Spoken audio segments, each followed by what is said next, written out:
Meena 9 metre ribbon का 2/3 भाग काट लेती है, तो उसके द्वारा ली गई रिबन कितनी लंबी है? मीना ने कितनी लंबी रिबन ली है, यह पता करने के लिए हमें 9 मीटर का 2/3 भाग कितना होगा यह पता करना होगा। मान लीजिए यहाँ एक रिबन है जिसकी लंबाई है 1 मीटर। अगर हम इसे 10 बराबर भागों में विभाजित करते हैं तो इनमें से 9 भाग व्यक्त करेंगे 9 मीटर।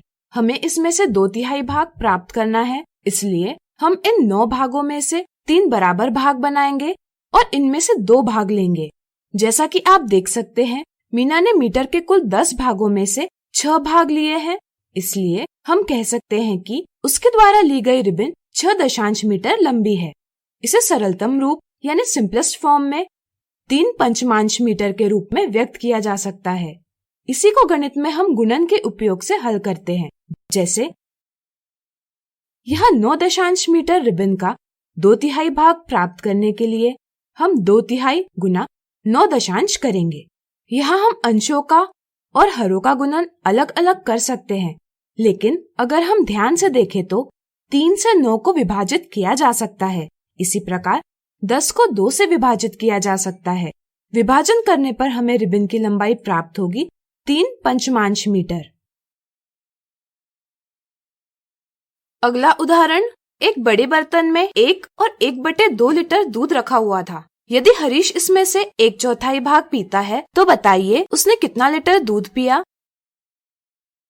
हरीश ने 1 और 1/2 लीटर दूध का 1/4 भाग पिया, तो उसने कितना दूध पिया? यह 1/4 गुना 1 और 1/2 के गुणनफल से पता किया जा सकता है। इसे हल करने के लिए पहले हम मिश्रित भिन्न 1 और 1/2 को विषम भिन्न के रूप में व्यक्त करेंगे। इसके लिए हम हर 2 से पूर्ण 1 को गुणा करेंगे और अंश को परिणाम 2 में जोड़ेंगे। इससे हमें विषम भिन्न का अंश प्राप्त होगा 3। फिर हम हर 2 को वैसा का वैसा रखेंगे, इसलिए 1 और 1/2 की विषम भिन्न होगी 3/2।